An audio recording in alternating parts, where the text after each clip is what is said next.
So today we have a Remington Model 700. This guy is in 270. This is a custom deluxe version.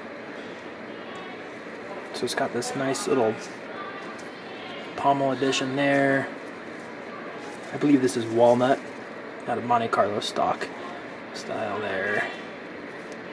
Plastic butt. This guy's got some pretty nice iron sights. Let's see if we can get those in there. Not quite. Action is really smooth.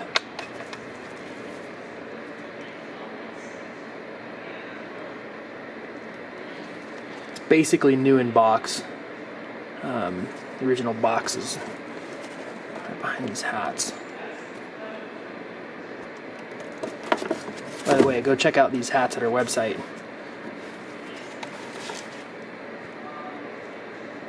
They are pretty clean. You can go ahead and bring this 270 out on your next antelope hunt.